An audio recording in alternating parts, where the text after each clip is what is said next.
got interested.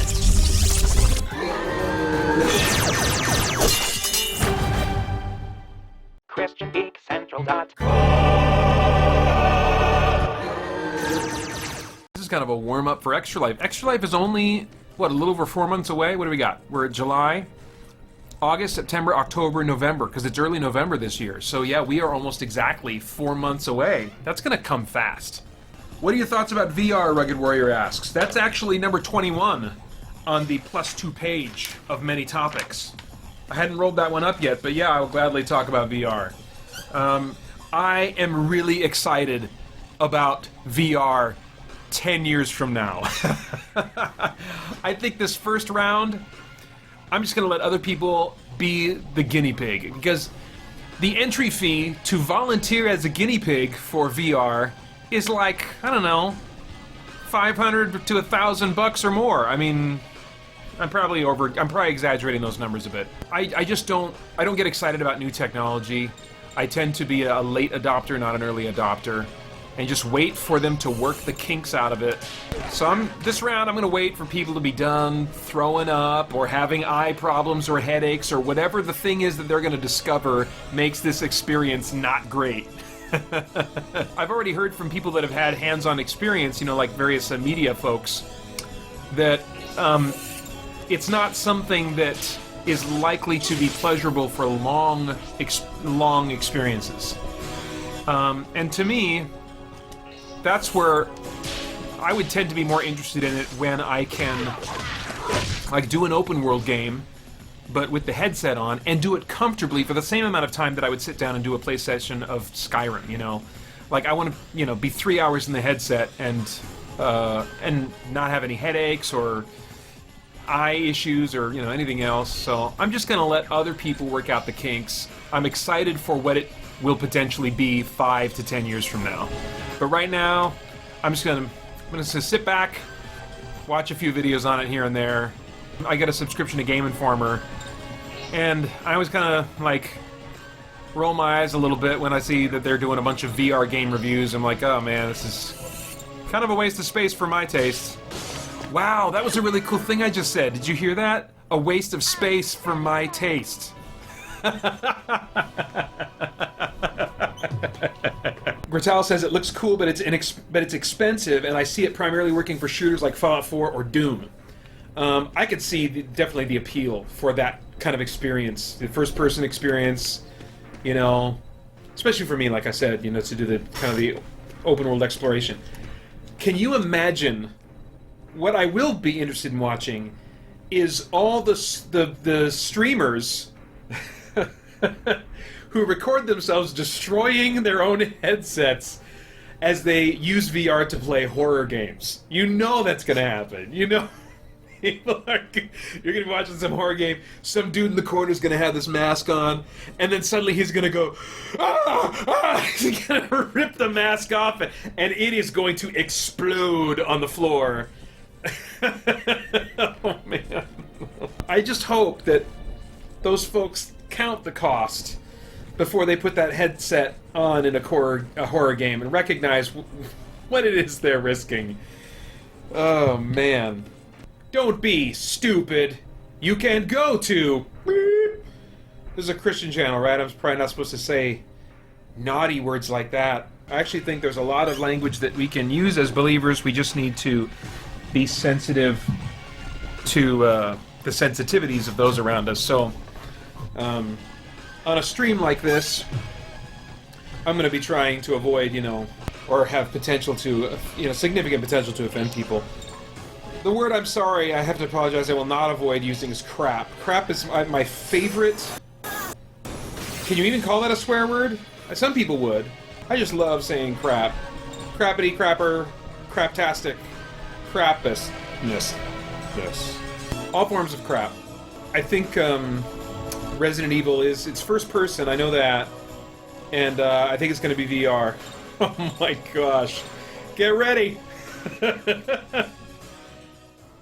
I mean, I don't want anybody to destroy their headsets and waste all that money. They've got to know that's a possibility though, right?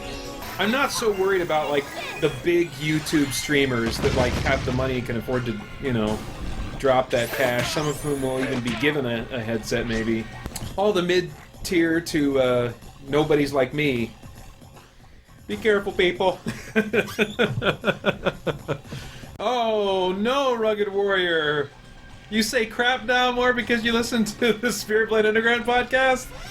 No! Oh man, I'm sorry for anybody that you hang out with that dislikes the word crap. Can tell them that it's this. You're under a bad influence. Man, I can't imagine doing a horror game with VR. It was the first Extra Life that I did, the 2014 Extra Life. I played some PT. I still have it on my PS4 because I can't download it again if I delete it, so I'm going to keep it on there, I think, just forever. I cannot imagine doing that with headphones on. Everything is a little scarier with headphones on. At least in, you know, current gen games, because the sound design can be so much more spacious, and it just puts me in the environment more. Pokemon Go keeps telling you to go into the neighbor's backyard.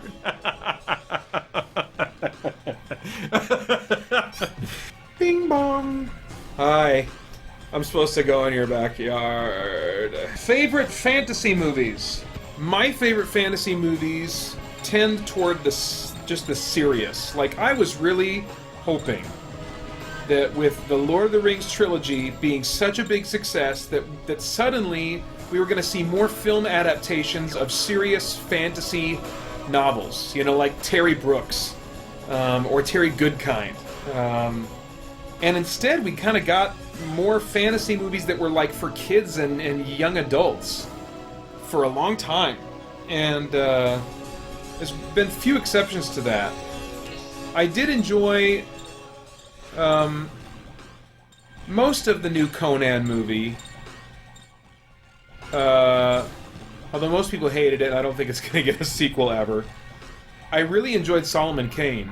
I didn't like the Lord of the Rings movies, but I don't like how the magic is invisible in those movies. You know, you got two wizards duking it out. I want to see some frickin' purple lightning flying around. I want to see fireworks. And instead, they give me two old Jedis. You know, just shooting each other with invisible magic. Oh, what a missed opportunity. It became a little more visible as the trilogy went on, but that was really disappointing. I would even prefer over like a young adult fantasy movie like, say, Aragon or something like that, or even Harry Potter. In some ways, I would prefer like the second and third Dungeons and Dragons movies. It's hard to watch the first one. That's really, as I've looked at it in hindsight, more of a kid's movie. Like, my boys really enjoyed it. And I see now, as I watch it, I was like, oh, they were making this for kids. That's why we thought it was so terrible and cheesy. We just weren't the audience when it came out. It's a decent kids movie, as kids movies go. But it wasn't, you know, as many kids movies are made now, made with a layer that would also be enjoyable to adults. It was just made, I think, for kids. Dungeons & Dragons: Wrath of the Dragon God, and then the third one, which I can't remember the subtitle of that. Those are bad movies, but at least they're trying to take the subject matter, the source material, seriously, you know? And I love that whole, you know, fighting and looting and, you know, just the trappings that come with Dungeons & Dragons, so... I'm sure that there's... I like Legend, the one with, like, Tom Cruise and Tim Curry, who played the big Diablo-looking guy. That was cool, dark fantasy. I know I'm... Oh, Beastmaster.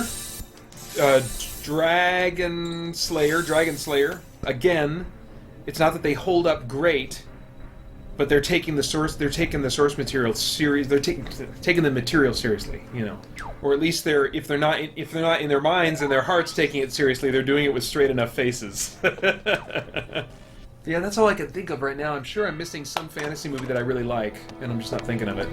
Oh, that's Leonardo DiCaprio on the left. Maybe not. Exploding eyeballs!